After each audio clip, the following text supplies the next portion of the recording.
വായ്പകളെ പറ്റിയിട്ടും ഒരു financial discipline ഉണ്ടാക്കാൻ വേണ്ടിയിട്ടും താല്പര്യമുണ്ടെന്ന് അറിഞ്ഞതിൽ വളരെയധികം സന്തോഷമുണ്ട്. നേരത്തെ മാഡം പറഞ്ഞതുപോലെ ഇവിടെ കൂടിയിരിക്കുന്നതിൽ ഒരു 75% ലേഡീസാണ്. അത് തന്നെ നമുക്ക് വളരെയധികം സന്തോഷം തരുന്ന കാര്യമാണ്. അതായത് സംരംഭകത്വത്തിലേക്ക് അല്ലെങ്കിൽ പുതിയ പുതിയ ഓണ്ടർപ്രണർഷിപ്പിലേക്ക് കൂടുതൽ വനിതകൾ വരുന്നത് എന്തുകൊണ്ടും സന്തോഷം തരുന്ന കാര്യമാണ്. നമുക്ക് തന്നെ അറിയാം, ബാങ്കുകളിൽ ഏറ്റവും കൂടുതൽ തിരിച്ചടവ് കൃത്യമായിട്ട് വരുന്നതും വളരെ സക്സസ് ആയി പോയിക്കൊണ്ടിരിക്കുന്ന വായ്പകളിൽ ഒന്നാണ് SHG, JLG പോലുള്ളവ, അതായത് കുടുംബശ്രീ വായ്പകൾ. ഇത് കേന്ദ്ര ബാങ്കിൽ മാത്രമല്ല, ഓൾ ഇന്ത്യയിലുള്ള മൊത്തത്തിലുള്ള ഒരു പ്രതിഭാസമാണ്. അതായത് കൃത്യമായിട്ടുള്ള വളരെ കറക്റ്റായിട്ടുള്ള റീപേയ്മെന്റ് ആണ്. അതിന്റെ ഒന്നാമത്തുള്ള കാരണം അതിലുള്ളത് ആ വായ്പകൾ അവൈൽ ചെയ്തിരിക്കുന്ന ആൾക്കാരിൽ ഒരു 90% ആൾക്കാരും സ്ത്രീകൾ അടങ്ങിയിരിക്കുന്ന കുടുംബശ്രീകളാണ്. അപ്പോൾ അവരുടെ ഡിസിപ്ലിനും അവരുടെ ഫൈനാൻഷ്യൽ ആയിട്ടുള്ള കറക്റ്റായിട്ടുള്ള കാര്യങ്ങൾ നോക്കുന്നതിലുള്ള കഴിവാണ് ആ വായ്പകൾ സക്സസ് ആവാനുള്ള കാരണം, ആ സംരംഭങ്ങൾ സക്സസ് ആവാനുള്ള കാരണം. അതുപോലെ തന്നെ നിങ്ങൾ ഓരോരുത്തരും ഉണ്ടാക്കുന്ന സംരംഭങ്ങൾ സക്സസ് ആവുന്നുള്ള പൂർണ്ണമായ വിശ്വാസം ഞങ്ങൾക്ക് എല്ലാവർക്കും ഉണ്ട്. അപ്പോൾ അതുപോലെ തന്നെ ആകട്ടെ എന്ന് ആശംസിക്കുന്നു. പിന്നെ സന്തോഷ് സാർ പറഞ്ഞതുപോലെ ഞങ്ങൾ ആരും സംരംഭകരല്ല, പക്ഷെ ഞങ്ങൾക്ക് ഓരോരുത്തർക്കും ബാങ്കിൽ വർക്ക് ചെയ്യുന്ന ഓരോ ആൾക്കാർക്കും ഓരോ സംരംഭകത്തിനെ പറ്റിയിട്ടും കൃത്യമായിട്ടുള്ള അറിവുണ്ട്. കാരണം കൂടുതൽ വായ്പകൾ കൊടുത്തത് വഴി ഇപ്പോൾ ബ്യൂട്ടി പാർലറിൽ എന്തൊക്കെ വേണമെന്നുള്ള കാര്യം നിങ്ങൾ അറിയുന്നത് പോലെ തന്നെ ഒരു ബാങ്ക് മാനേജറും കൂടി അറിയുന്നുണ്ട്. അല്ലെങ്കിൽ ഇപ്പോൾ ഒരു സ്റ്റീൽ ഇൻഡസ്ട്രിയിൽ എവിടെ നിന്നാണ് സ്റ്റീൽ വരുന്നത്, എപ്പോഴാണ് അവരുടെ ഡിമാൻഡ് കൂടുന്നത്, എപ്പോഴാണ് അവർക്ക് കൂടുതൽ സ്റ്റോക്ക് ആവശ്യമായി വരിക, അതുപോലത്തെ ഓരോ കാര്യങ്ങളും ഓരോ ബിസിനസിന്റെ കാര്യങ്ങളും ഞങ്ങൾ ഓരോരുത്തർക്കും അറിവുള്ളതാണ്. കാരണം അത്രയധികം പലതരത്തിലുള്ള വായ്പകളുമായി ഡീൽ ചെയ്യുന്നതുകൊണ്ടാണ് അത് വരുന്നത്. അതുപോലെ തന്നെ നിങ്ങളോട് എനിക്ക് പറയാനുള്ളത്, നിങ്ങളുടെ സംരംഭകത്തിൽ മാത്രം കോൺസെൻട്രേറ്റ് ചെയ്യാതെ നിങ്ങൾ അതിന്റെ കൂടെ തന്നെ അടിയുറച്ചൊരു ഫൈനാൻഷ്യൽ ഡിസിപ്ലിൻ കൂടി ഉണ്ടാക്കി കൊണ്ടുവരുന്നതാണ്.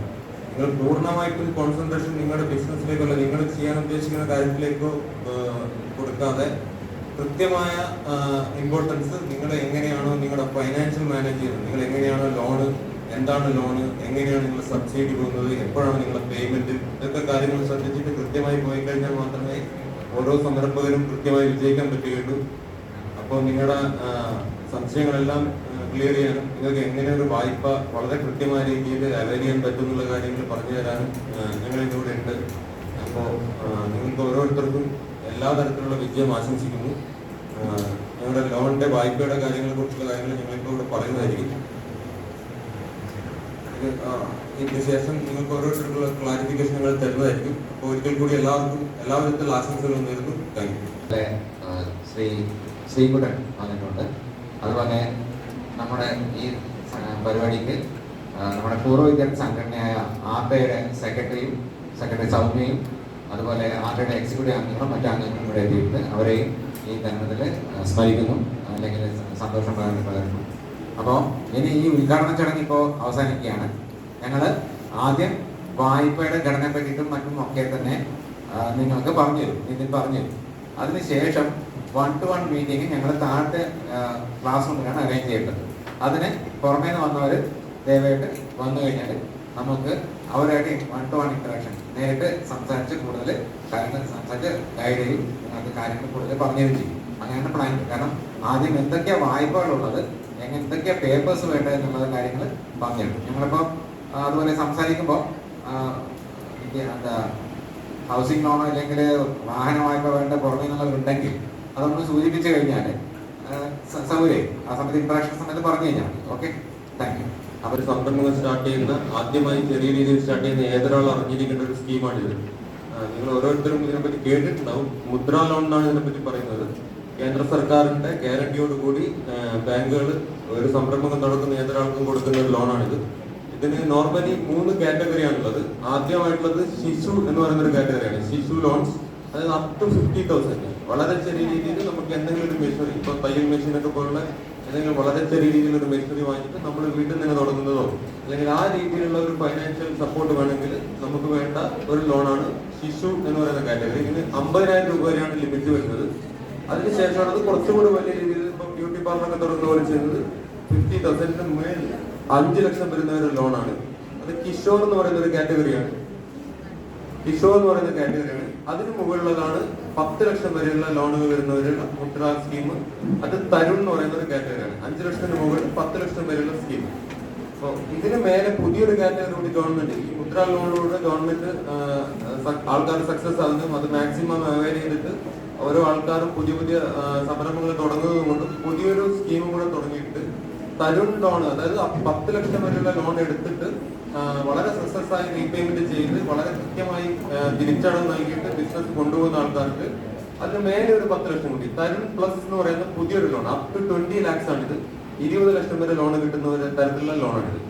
അപ്പൊ ഈ ലോണുകൾക്ക് ഈടായിട്ട് നമ്മൾ പ്രത്യേകിച്ച് പ്രോപ്പർട്ടിയോ വീടോ അങ്ങനെ ഒരു കാര്യങ്ങളും നൽകേണ്ടതില്ല. ഗവൺമെന്റിന്റെ ഗ്യാരണ്ടിയാണ്, അത് CGTMSE എന്ന് പറയുന്ന ഗവൺമെന്റ് ഗ്യാരണ്ടിയാണ് ഇത് തരുന്നത്. അപ്പൊ ഇതിന് ബേസിക് ആയിട്ട് നമുക്ക് വേണ്ടത്, നമ്മളൊരു സംരംഭകം തുടങ്ങുകയാണെങ്കിൽ അതിന് അത്യാവശ്യമായി വേണ്ടത് നമുക്ക് എന്തായാലും പഞ്ചായത്തിൽ നിന്നും അല്ലെങ്കിൽ മുനിസിപ്പാലിറ്റിയിൽ നിന്നും ഒക്കെയുള്ള ഒരു ലൈസൻസ് ഉണ്ടാവും. നമ്മൾ എന്താണോ തുടങ്ങുന്നത്, ബ്യൂട്ടി പാർലർ സ്റ്റാർട്ട് ചെയ്യണമെങ്കിൽ അതിന്റെ ലൈസൻസ് ഉണ്ടാവും. നമ്മൾ സ്വന്തമായിട്ടുള്ള ഒരു ബിൽഡിങ്ങിലാണ് നമ്മൾ തുടങ്ങുന്നത്, അല്ലെങ്കിൽ സ്വന്തമായിട്ട് നമുക്ക് ബിൽഡിംഗ് തുടങ്ങാൻ പറ്റാത്ത ആളാണെങ്കിൽ വാടകയ്ക്കായിരിക്കും. ഇപ്പം കൃത്യമായിട്ടുള്ള ആ ഉടമസ്ഥനുമായിട്ടുള്ള ഒരു വാടക കരാറുണ്ടായിരിക്കും.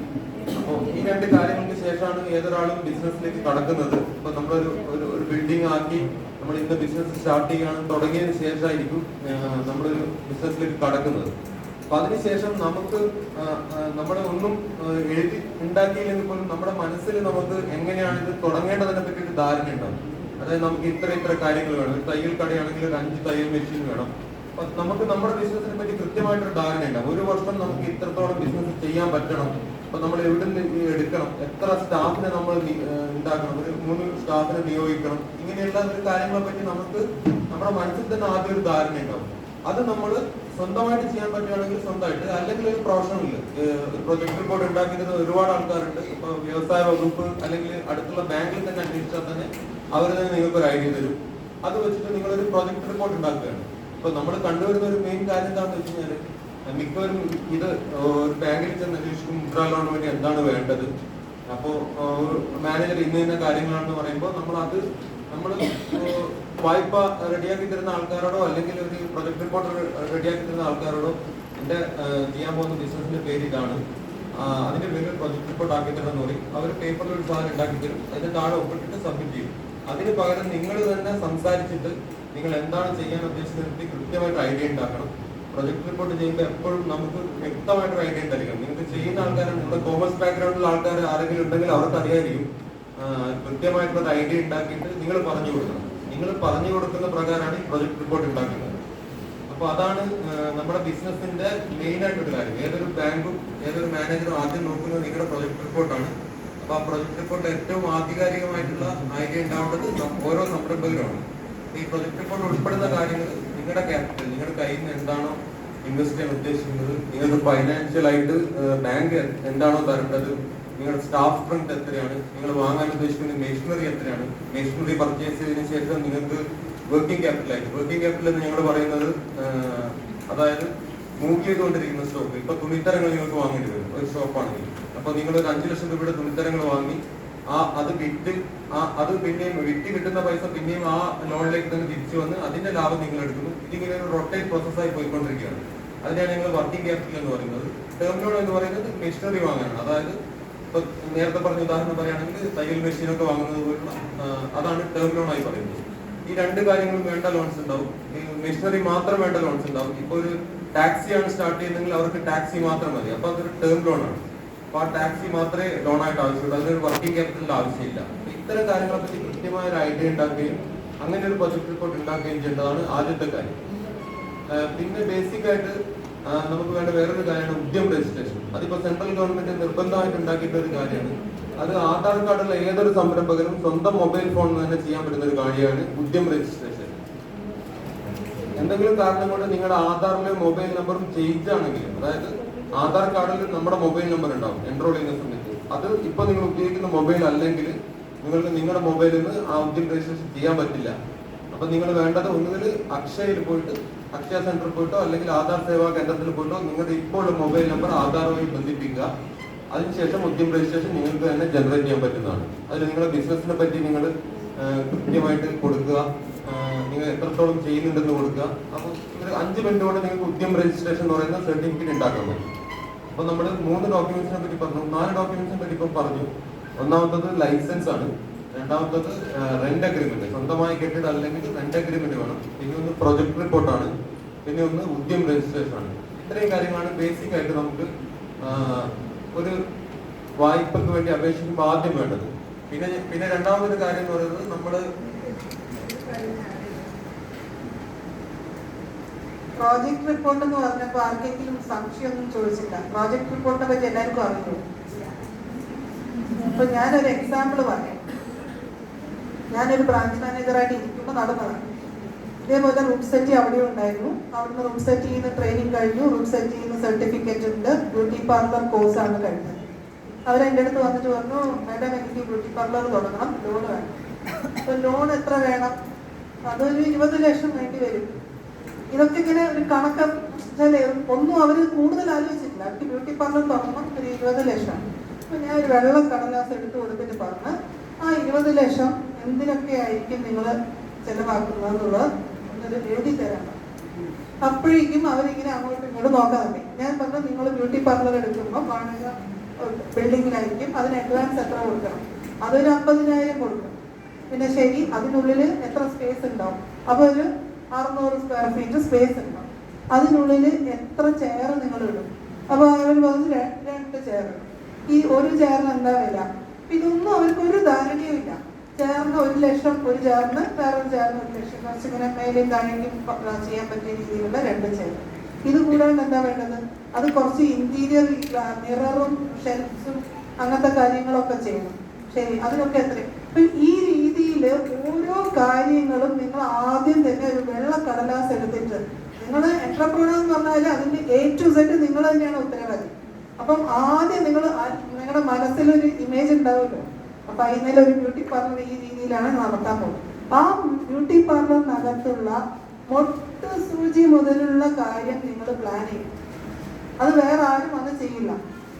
അപ്പൊ അതിനുള്ള ചെയർ, കത്രിക വെക്കാൻ സ്റ്റാഫ്, വെക്കുന്ന സ്റ്റാഫ്, കൈ കഴുകണമെങ്കിൽ കൈൻ്റെ സാധനം, മുടിയിലിടുന്ന സാധനം, എല്ലാ സാധനവും പ്ലാൻ ചെയ്ത് അത് ഗൂഗിൾ ചെയ്തിട്ട് അതിന്റെ വില മനസ്സിലാക്കി അത് രീതിയിൽ എല്ലാ ചെലവും എഴുതി വെച്ചാൽ ടോട്ടൽ എമൗണ്ട് വരും. ഇതാണ് നിങ്ങളുടെ പ്രോജക്റ്റ് കോസ്റ്റിന്റെ ടോട്ടലായിട്ട് വരുന്ന കോസ്റ്റ്. പിന്നെ ആ കോസ്റ്റിനെ നിങ്ങൾ ഏത് രീതിയിൽ നിങ്ങൾ മീറ്റ് ചെയ്യും. ബാങ്ക് ലോൺ എന്ന് പറഞ്ഞാൽ നിങ്ങളിപ്പോൾ 10 ലക്ഷമാണ് നിങ്ങളുടെ ചെലവെങ്കിൽ ആ 10 ലക്ഷം മുഴുവനും ബാങ്ക് തരില്ല. തരുമോ? എന്താ നിങ്ങൾ കൊണ്ടുവരുന്നത്? നിങ്ങൾ മാർജിൻ കൊണ്ടുവരാനുണ്ട്. മാർജിൻ പൈസ നിങ്ങൾ കൊണ്ടുവരണം. അപ്പം 20 ലക്ഷം എന്ന് പറഞ്ഞ ആള് 10 ലക്ഷത്തിലേക്ക് വന്നു. അപ്പൊ 10 ലക്ഷം വേണ്ട ലോണ് നമുക്ക് പെട്ടെന്ന് കൊടുക്കാൻ പറ്റും. പക്ഷെ കൂടുതൽ എന്താ പറയുക, ഗവൺമെന്റ് ഗ്യാരണ്ടിയിൽ തന്നെ ഫുള്ളായിട്ട് കൊടുക്കാം. നമുക്ക് പെട്ടെന്ന് അവരെ എഗ്രിമെന്റ് കൊണ്ടുവരാൻ പറഞ്ഞു. ഇതേപോലെ നിതിൻ പറഞ്ഞ പോലെ ആധാർ രജിസ്ട്രേഷൻ ചെയ്യാൻ പറഞ്ഞു. ഒരു 2 ആഴ്ചയ്ക്കുള്ളിൽ ആ ലോണ് അവർക്ക് കൊടുത്തു. അവര് വിത്തിൻ 1 മന്ത് അവർക്ക് ഒരു 10 ലക്ഷം നേരെ അക്കൗണ്ടിലിട്ട് കൊടുക്കില്ല. ഈ ഇന്റീരിയർ വർക്ക് ചെയ്ത് അതിന്റെ ബില്ല് കൊണ്ടുവന്നോ ഇമ്മീഡിയറ്റ്ലി ചെയ്ത ആ കോൺട്രാക്ടറിനാണ് നമ്മൾ പൈസ കൊടുക്കുന്നത്. പിന്നെ നിങ്ങൾക്ക് തരുന്ന പൈസ കൊണ്ട് നിങ്ങൾ ബാക്കിയുള്ള സാധനങ്ങൾ വാങ്ങി, എനിക്ക് തോന്നുന്നു 1 മാസത്തിനുള്ളിൽ അവരെ ബ്യൂട്ടി പാർലർ തുറന്നു. അപ്പൊ ഇത് ഞാൻ പറയാൻ കാരണം വെച്ചാൽ, നിങ്ങൾ ഏത് ആക്ടിവിറ്റിയിലാണെങ്കിലും ആ ആക്ടിവിറ്റിക്ക് വേണ്ട എല്ലാ സാധനവും നിങ്ങൾ ആദ്യം തന്നെ പ്ലാൻ ചെയ്ത് ഒരു വെള്ള കടലാസ് എടുത്ത് ഓരോ ഐറ്റം ബൈ ഐറ്റം എഴുതി അതിന്റെ വില എഴുതി കൂട്ടി നിങ്ങൾക്ക് എത്രയാണ് ഫണ്ട് വേണ്ടെന്നുള്ളത് നിങ്ങൾ തന്നെ പ്ലാൻ ചെയ്തിട്ട് വേണം ഒരു ബാങ്ക് മാനേജറുടെ മുമ്പിൽ പോകാൻ. അവിടെ എത്തി ചോദ്യം ചോദിക്കുമ്പോൾ നിങ്ങൾക്ക് ഇതിനെ പറ്റി ഒരു അറിവില്ല, ധാരണ ഇല്ലാന്നുള്ള രീതിയിലാവുന്നത്. ഇതിനെപ്പറ്റി ശരിയായിട്ടുള്ള ധാരണ കൊണ്ട് തന്നെ രാജ്യത്തെത്തണം. എന്നാൽ മാത്രമേ അവിടെ നിന്ന് ഒരു പ്രോജക്ട് റിപ്പോർട്ട് ആക്കാൻ പറ്റുള്ളൂ. 10 ലക്ഷം വരെയുള്ള ലോൺസിനൊന്നും വലിയ പ്രോജക്ട് റിപ്പോർട്ടൊന്നും നമ്മളും പ്രതീക്ഷിക്കുന്നില്ല. സിമ്പിൾ ആയിട്ടുള്ള പ്രോജക്ട് റിപ്പോർട്ട് മതി. നിങ്ങളുടെ വീട്ടിൽ BCom പഠിക്കുന്ന കുട്ടി ഉണ്ടെങ്കിൽ പോലും, അല്ലെങ്കിൽ കമ്പ്യൂട്ടറിൽ അത്യാവശ്യം ടൈപ്പ് ചെയ്യാൻ അറിയുന്ന ഒരു കുട്ടി ഉണ്ടെങ്കിൽ പോലും അവർക്ക് ചെയ്യാൻ പറ്റുന്ന പ്രോജക്ട് റിപ്പോർട്ടാണ്. ആ ബ്രാഞ്ചിൽ പോകുമ്പോൾ ഒരു മാനേജറടുത്ത് ഒരു പ്രോജക്ട് റിപ്പോർട്ടിന്റെ മാതൃക തരുമെന്ന് ചോദിച്ചാൽ ആ രീതിയിൽ തന്നെ ആക്കിയാൽ മതി. നിങ്ങളുടെ ഫിഗേഴ്സ് ഒക്കെ മാറ്റി അതിനനുസരിച്ച് ഇട്ടാൽ മതി. നിങ്ങളുടെ ഷോപ്പിനുള്ള ഒരു പേര്, ആ പേരിലുള്ള ഒരു ലൈസൻസ്, ഇതൊക്കെ നിങ്ങൾ ആദ്യമേ ബേസ് വർക്ക്, ഈ ഗ്രൗണ്ട് വർക്ക് ചെയ്ത് കഴിഞ്ഞാൽ മാത്രമേ നിങ്ങൾക്ക് അതിന്റെ മേലെ നിന്ന് വെച്ചിട്ട് പടക്കി വെക്കാൻ പറ്റുള്ളൂ.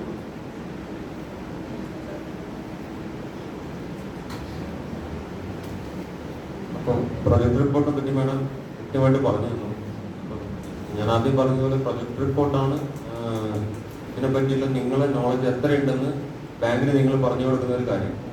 ഒരു കടലാസ് ഇട്ട് അവിടെ കൊണ്ടു കൊടുക്കുന്നതിലല്ല, അതിൽ നിങ്ങൾ എത്രത്തോളം ഇൻവോൾവ് ആകുന്നുണ്ട് അതിലെ ഓരോ കാര്യങ്ങളും നിങ്ങൾ അറിവോടെ മാത്രമേ അതിൽ എത്തിച്ചേർത്തുള്ളൂ എന്ന് നിങ്ങൾ ഓരോരുത്തരും ഉറപ്പാക്കേണ്ടതാണ്. അപ്പൊ അത് മാനേജർക്ക് അതിനെപ്പറ്റി ചോദിക്കുമ്പോൾ നിങ്ങൾക്ക് കൃത്യമായിട്ട് ഒന്നും നോക്കാണ്ട് തന്നെ അതിനെപ്പറ്റി പറയാൻ പറ്റണം. പിന്നെ ഒരു കാര്യം മാർജിനെ പറ്റി പറഞ്ഞതാണ്. ഇപ്പോ നമ്മള് ഒരു ബ്യൂട്ടി പാർലറിന്റെ കേസാണ് ഇപ്പൊ പറയുന്നതെങ്കിൽ അവിടെ നിങ്ങൾക്ക് പലതരത്തിലുള്ള മെഷീനറീസ് ഞാൻ പറയുന്നത് പലതരത്തിലുള്ള കാര്യങ്ങൾ. ഇപ്പൊ ചെയർസ് ഇപ്പോ 2-3 ചെയർസ് വേണ്ടി വരും, AC വേണ്ടി വരും, ഇങ്ങനെ പലതും വേണ്ടി വരും. ഒരു ചെയറിന് നിങ്ങൾ ഒരു കൃത്യമായിട്ടുള്ള വിൽപ്പനക്കാരൻ്റെ അടുത്താണ് നിങ്ങൾ ഇതിന്റെ കൊട്ടേഷൻ വാങ്ങേണ്ടത്. വളരെ വിശ്വാസമുള്ള ഒരു സ്ഥാപനത്തിൽ നിന്ന് നിങ്ങൾ ഇതിന്റെ കൊട്ടേഷൻ വാങ്ങാണ്. 2 ചെയറിന്റെ കൊട്ടേഷൻ വാങ്ങാണ്. 2 ചെയറിന് കൂടിയിട്ട് ഒരു 30,000 ആണ് റുപ്പീസ് എങ്കിൽ ആ 30,000 20% നമ്മുടെ കോൺട്രിബ്യൂഷൻ ആണ്, സംരംഭകന്റെ കോൺട്രിബ്യൂഷൻ ആണ്. സംരംഭകനാണ് അതിന്റെ 20% ഇതിലേക്ക് എടുക്കേണ്ടത്. അതായത് 6,000 രൂപ, 30,000-ന്റെ 6,000 രൂപ നിങ്ങളുടെ കയ്യിൽ നിന്നാണ് നിങ്ങൾ എടുത്തത്. ബാക്കി എമൗണ്ട് ആണ് ബാങ്ക് ലോണായിട്ട് നിങ്ങൾക്ക് അനുവദിച്ചു തരുന്നത്. അത് നോക്കിയിട്ട് കറക്റ്റായിട്ട് GST ഉള്ള കൊട്ടേഷൻ ആണ്. അതൊക്കെ നോക്കിയിട്ട് ഇപ്പോൾ ഒരു AC ഒരു 35,000 രൂപയാണെങ്കിൽ അതിന്റെ 80% നെഫ്റ്റ് ആയിട്ടോ RTGS ആയിട്ടോ നിക്ഷാനിലേക്ക് നമ്മൾ അയക്കുകയാണ് ചെയ്യുന്നത്. അത് അയച്ചതിന്റെ റെഫറൻസ് നമ്പർ വെച്ചിട്ടാണ് നിങ്ങൾ നിക്ഷാനിൽ പോയിട്ട് നിങ്ങൾ ബാങ്കിൽ നിന്ന് ഇവിടത്തേക്ക് ഫണ്ട് വന്നിട്ട് അത് ഡെലിവറി എന്ന് പറയുന്നത് നിങ്ങളുടെ അടുത്തേക്ക് വരുന്നത്. അപ്പൊ ഇത്തരം കാര്യങ്ങൾ നിങ്ങൾ ഇതാക്കണം. നമ്മൾ ഏതൊരു സംരംഭത്തിന്റെ ലോണിലേക്കും വർക്കിംഗ് ക്യാപിറ്റൽ അല്ലാണ്ടുള്ള ടേം ലോൺസിന് കയ്യിലേക്ക് പൈസ കിട്ടില്ല. അപ്പോൾ അത് കൃത്യമായിട്ടുള്ള ബിൽസും കൊട്ടേഷനും വെച്ചിട്ട് മാത്രം ചെയ്യാൻ ഓരോരുത്തരും ശ്രദ്ധിക്കണം. പിന്നെ വേറൊരു കാര്യം പറയാനുള്ളത് സിബിലിനെ പറ്റിയിട്ടാണ്. ഇപ്പൊ ഓരോരുത്തരും ഇപ്പൊ അടുത്തതിന്റെ ഒരു ന്യൂസ് ചിലർ കണ്ടിട്ടുണ്ടാവും. സിബില് കുറഞ്ഞതിന്റെ പേരിൽ ഒരു കല്യാണം മുടങ്ങിപ്പോയ കേസുണ്ടായിരുന്നു ഒരു 2 ദിവസം മുമ്പ്. അപ്പൊ അത്രത്തോളം നമ്മുടെ സൊസൈറ്റിയിൽ സിബിൽ സ്കോറിനൊക്കെ ഇമ്പോർട്ടൻസ് കൂടിക്കൊണ്ടുവരികയാണ്. അപ്പൊ നിങ്ങളുടെ ഒരു റീപേയ്മെന്റ് കുറയുമ്പോൾ പോലും സിബിൽ സ്കോർ കുറഞ്ഞു വരികയാണ് ചെയ്യുക. അപ്പൊ നിങ്ങളുടെ സിബിൽ എന്താണെന്ന് അറിഞ്ഞു വെക്കണം. ഒരു ബാങ്കിൽ പോയിട്ട് അപ്ലൈ ചെയ്യുമ്പോൾ സിബിൽ നിങ്ങളുടെ ചെക്ക് ചെയ്യും. അപ്പൊ നിങ്ങൾ ഈ റീപേയ്മെന്റ് ഒരിക്കലും കുറയാണ്ട് നോക്കണം. പിന്നെ വേറെ ഈ റീപേയ്മെന്റിന്റെ കാര്യം പറയുകയാണെങ്കിൽ ഈ മുദ്ര ലോൺസിന് ബേസിക്കലി 7 കൊല്ലാണ് റീപേയ്മെന്റ് കിട്ടുക. നമ്മളൊരു മെഷീനറിയോ നേരത്തെ പറഞ്ഞ പോലെ AC-യുടെ ഒക്കെ ലോൺ ആണെങ്കിൽ ഇപ്പോൾ 1 ലക്ഷം രൂപ ലോൺ ആണെങ്കിൽ മാക്സിമം 7 വർഷം വരെയാണ്. അപ്പൊ അത് ലോണിന്റെ എമൗണ്ടിനനുസരിച്ച് ഇപ്പോൾ ഞാൻ നേരത്തെ പറഞ്ഞ 5 ലക്ഷം വരെയുള്ള ലോണൊക്കെ ആണെങ്കിൽ 5 വർഷം വരെയാണ് റീപേയ്മെന്റ് കിട്ടുക. ഈ 5 വർഷം കൊണ്ട് ഓരോ മാസവും കൃത്യമായ തിരിച്ചടവ് നടത്തിയിട്ട് നിങ്ങൾ ആ ലോൺ ക്ലോസ് ചെയ്യുകയാണ് ചെയ്യുന്നത്. പിന്നെ വർക്കിംഗ് ക്യാപിറ്റൽ, അതായത് OD നിങ്ങൾ എടുക്കുകയാണ്, നിങ്ങൾ ദൈനംദിന ആവശ്യത്തിനുള്ള OD എടുക്കുകയാണെങ്കിൽ ആ OD ഓരോ വർഷവും നിങ്ങൾ പുതുക്കിക്കൊണ്ടേയിരിക്കണം. ഒരു വർഷം നിങ്ങളുടെ എന്താണ് ബിസിനസ്സിൽ ഉണ്ടായിരിക്കുന്ന പ്രോഗ്രസ് എന്ന് കാണിച്ചിട്ട് അതിന്റെ ഒരു റിപ്പോർട്ട് ബാങ്കിലേക്ക് സബ്മിറ്റ് ചെയ്തിട്ട് നിങ്ങൾ കഴിഞ്ഞ വർഷം ഇത്ര നിങ്ങൾ പറഞ്ഞതിന് പ്രകാരം ഇത്ര ബിസിനസ് ചെയ്തു, അതിന് ഇത്ര പ്രോഫിറ്റ് കിട്ടി, ഇത്തരത്തിലുള്ള ഒരു റിപ്പോർട്ട് സബ്മിറ്റ് ചെയ്തതിനു ശേഷം ആ OD ഒരു വർഷം, ആദ്യത്തെ സാങ്ഷന് ശേഷമുള്ള ഒരു വർഷം കഴിഞ്ഞിട്ട് നിങ്ങൾ വീണ്ടും റിന്യൂ ചെയ്യുകയാണ് ചെയ്യുന്നത്. അപ്പോൾ അത് ഓരോ വർഷവും നമ്മൾ OD പുതുക്കിക്കൊണ്ടേയിരിക്കും. ആ സമയത്ത് നിങ്ങളുടെ ബിസിനസ് വളരുന്നതിനനുസരിച്ചിട്ട് മിക്കവാറും എല്ലാവരും OD-കൾ എൻഹാൻസ് ചെയ്ത് മേളിലേക്ക് പോവുകയും ചെയ്യും. 1 ലക്ഷം ഉള്ളത് അടുത്ത വർഷം നിങ്ങളുടെ ബിസിനസ് കൂടുന്നതിനനുസരിച്ച് ചിലപ്പോൾ 2 ലക്ഷം ആവും, 3 ലക്ഷം ആവും. അങ്ങനെ നിങ്ങളുടെ ബിസിനസ് വളരുന്നതിനനുസരിച്ചിട്ട് നിങ്ങളുടെ OD നിങ്ങൾ കൂട്ടിക്കൊണ്ടുപോകും. ഇതാണ് ഇതിന്റെ ബേസിക് ആയിട്ട്. പിന്നെ മുദ്ര ലോൺസ് നിങ്ങൾ ഓരോരുത്തരും ഇപ്പൊ ഇന്നലെ എന്നോട് ജയേന്ദ്ര സാർ പറഞ്ഞു, നമ്മൾ ഇവിടുന്ന് പഠിച്ചിറങ്ങുന്ന പലരും സ്വർണ്ണപ്പണയ വായ്പ എടുത്തിട്ടാണ് മാക്സിമം സംരംഭങ്ങൾ തുടങ്ങുന്നതെന്നാണ്. അതെന്താണെന്ന് വെച്ചാൽ മിക്കവർക്കും എത്രയും പെട്ടെന്ന് ലോൺ വേണം, വളരെ പെട്ടെന്ന് എല്ലാം ഫാസ്റ്റ് ആയിട്ട് നടക്കണം. അതുകൊണ്ട് അവരുടെ കയ്യിലുള്ള സ്വർണം പണയം വെച്ചിട്ട് ലോൺ എടുത്തിട്ട് ചെയ്യുകയാണെന്നാണ്. അത് നിങ്ങൾ കുറച്ചുകൂടെ ക്ഷമയോട് കൂടിയിട്ട് നിങ്ങൾക്ക് എന്തൊക്കെ നിങ്ങൾക്ക് ബെനിഫിറ്റ്സ് കിട്ടും നിങ്ങൾ ഓരോരുത്തരും ആലോചിക്കണം. നിങ്ങൾ വ്യവസായ വകുപ്പുമായി ആലോചിച്ചിട്ട് DIC എന്ന് പറയുന്ന ജയേന്ദ്ര സാറിന് അറിയായിരിക്കും, കോൺടാക്ട്സ് ഉണ്ടാവും ഇവിടെ. നിങ്ങളുടെ തൊട്ടടുത്തുള്ള DIC-യുമായി ബന്ധപ്പെട്ടിട്ട് എന്തൊക്കെ തരത്തിലുള്ള സബ്സിഡികൾ നിങ്ങൾക്ക് അവൈലബിൾ ആണെന്ന് നിങ്ങൾ അറിഞ്ഞിരിക്കണം ഓരോ ആൾക്കാരും. ഇപ്പോൾ ഒരു സബ്സിഡി പറയുകയാണെങ്കിൽ പുതിയ സെൽഫ് എംപ്ലോയിഡ് ആൾക്കാർക്ക്, പുതുതായി സംരംഭകരാകുന്ന ഏതൊരാൾക്കും കിട്ടുന്ന സബ്സിഡിയാണ് PMEGP എന്ന് പറയുന്നത്. അപ്പൊ പ്രൈം മിനിസ്റ്റേഴ്സിന്റെ 35% വരെയുള്ള സബ്സിഡി കിട്ടുന്ന സ്കീമാണത്. 10 ലക്ഷം വരെയുള്ള നിങ്ങളുടെ സംരംഭം, ലോണിന്റെ അല്ല പറയുന്നത്, നിങ്ങളുടെ മൊത്തം ഇത് എന്താണോ നിങ്ങളുടെ സംരംഭത്തിന് വേണ്ടിയുള്ള ചെലവ്, അത് 10 ലക്ഷം ആണെങ്കിൽ അതിന്റെ 35% വരെ, അതായത് 3.5 lakhs വരെ നമുക്ക് സബ്സിഡി ആയിട്ട് കിട്ടുന്ന സ്കീമാണ്. ഇത്തരം സ്കീമുകൾ നിങ്ങൾ ഓരോരുത്തരും ഉപയോഗപ്പെടുത്തണം. അപ്പൊ അത് ഒരു ലോക്കിൻ പീരീഡ് ഉണ്ടാവും. അതിന്റെ സ്കീം എങ്ങനെയാണെന്ന് വെച്ചാൽ നിങ്ങളുടെ ഒരു പ്രൊജക്ട് റിപ്പോർട്ട് ഇപ്പൊ ബാങ്കിലേക്ക് നേരത്തെ ഈ മാഡം നേരത്തെ പറഞ്ഞതുപോലെ നമ്മളൊരു പ്രൊജക്ട് റിപ്പോർട്ട് സബ്മിറ്റ് ചെയ്യുന്നത് പോലെ അതേപോലെ ഒരു സെയിം പ്രൊജക്ട് റിപ്പോർട്ട് വ്യവസായ വകുപ്പിലേക്ക് നിങ്ങൾ സബ്മിറ്റ് ചെയ്യണം. ആ പ്രൊജക്ട് റിപ്പോർട്ട് പഠിച്ചതിന് ശേഷം നിങ്ങളുടെ തുടങ്ങാൻ പോകുന്ന സംരംഭത്വം അല്ലെങ്കിൽ ആ ഒരു വ്യവസായം ഇതിൽ ഉൾപ്പെട്ടതാണെന്ന് അവർ മനസ്സിലാക്കുകയും അതിനൊരു ഫീസിബിലിറ്റിയും വാലിഡിറ്റി ഉണ്ടെന്ന് കണ്ടതിന് ശേഷം നിങ്ങൾക്ക് സബ്സിഡി അപ്രൂവ് ചെയ്യുകയാണ് ചെയ്യുന്നത്. ഇത് അപ്രൂവ് ചെയ്തതിനു ശേഷം നിങ്ങൾ തീർച്ചയായിട്ടും ഒരു വായ്പക്ക് അപ്ലൈ ചെയ്യണം. വായ്പ അപ്ലൈ ചെയ്ത ബാങ്കിലേക്ക് ഇപ്പൊ 10 ലക്ഷം ആണെങ്കിൽ 3.5 ലക്ഷം രൂപ നിങ്ങളുടെ ഡെപ്പോസിറ്റ് ആയിട്ട് നിങ്ങളുടെ പേരിൽ ഡെപ്പോസിറ്റ് ആയിട്ട് ബാങ്കിലേക്ക് വരികയാണ് ചെയ്യുന്നത്. കൃത്യമായ റീപേയ്മെന്റ് ഉള്ള ആൾക്കാർക്ക് ഒരു ലോക്ക് ഇൻ പീരീഡ് ഉണ്ടാവും. 3 വർഷം എന്ന് പറയുന്ന ഒരു ലോക്ക് ഇൻ പീരീഡ് ഉണ്ട് ഇതിന്. 3 വർഷം കഴിഞ്ഞതിന് ശേഷം അതിലേക്ക് ലോണിലേക്ക് ഓട്ടോമാറ്റിക്കായിട്ട് ആ പേയ്മെന്റ് വരികയാണ് ചെയ്യുക. ആ റിമൈനിങ് എമൗണ്ട് മാത്രം ഈ 3 ലക്ഷം കഴിച്ചിട്ട് ബാക്കി എമൗണ്ട് മാത്രം അടച്ചിട്ട് നിങ്ങൾക്ക് ലോൺ ക്ലോസ് ചെയ്യാവുന്നതാണ്. അപ്പൊ ഇത്തരത്തിലുള്ള കാര്യങ്ങളും സബ്സിഡികളും നിങ്ങൾ ഓരോരുത്തരും ഉപയോഗപ്പെടുത്തണം. അപ്പോൾ എന്തെങ്കിലും സംശയങ്ങൾ എങ്ങോട്ടെന്ന് നിങ്ങൾ ഓരോ പോയിന്റ് താഴോട്ടേക്ക് കുറഞ്ഞു വരുന്നതിനനുസരിച്ചിട്ട് നിങ്ങളുടെ സ്കോർ കുറയുകയാണെന്നാണ് ഇതിന്റെ അർത്ഥം. ഇപ്പൊ നമ്മൾ ഏതൊരു ബാങ്കും ഒരു കൃത്യമായിട്ടുള്ള നല്ല രീതിയിലുള്ള സിവിൽ സ്കോറായി കണക്കാക്കുന്നത് 700 എബോ അല്ലെങ്കിൽ 750ക്ക് മേലെയുള്ള സ്കോറാണ്. 700ന് താഴോട്ടേക്കുള്ള സ്കോർ എന്ന് പറയുന്നത് നിങ്ങൾ ബാങ്കുകളിൽ വായ്പ എടുത്തിട്ട് തിരിച്ചടവ് മുടങ്ങുകയോ അല്ലെങ്കിൽ ഏതെങ്കിലും തരത്തിലുള്ള ചെക്കുകൾ ബൗൺസ് ആവുകയോ ഇങ്ങനത്തെ പല കാര്യങ്ങൾ കൊണ്ടും നിങ്ങളുടെ സിവിൽ സ്കോർ കുറയാം. സിവിൽ സ്കോറിൽ ഒരു ലോണ് നിങ്ങൾ സെറ്റിൽ ചെയ്യുകയോ തിരിച്ചടക്കാൻ പറ്റാതെ സെറ്റിൽ ചെയ്യുകയൊക്കെ ചെയ്യുകയാണെങ്കിൽ വളരെ രീതിയിൽ ഡ്രാസ്റ്റിക്കലായിട്ട് സിവിൽ സ്കോർ കുറയും. അപ്പൊ ഇത്തരം കാര്യങ്ങൾ നിങ്ങൾ ശ്രദ്ധിക്കണം. സിവിൽ സ്കോർ കുറഞ്ഞ ആൾക്കാരാണെങ്കിൽ പുതിയ ചെറിയ രീതിയിലുള്ള വായ്പകൾ എടുത്തിട്ട്, അതായത് സിവിൽ സ്കോർ ആവശ്യമില്ലാത്ത ഗോൾഡ് ലോൺ പോലുള്ള വായ്പകൾ എടുത്തിട്ട് കൃത്യമായി തിരിച്ചടക്കുന്നതിലൂടെ മെല്ലെ മെല്ലെ സിവിൽ സ്കോർ ഉയർത്തിക്കൊണ്ടുവരാൻ പറ്റും.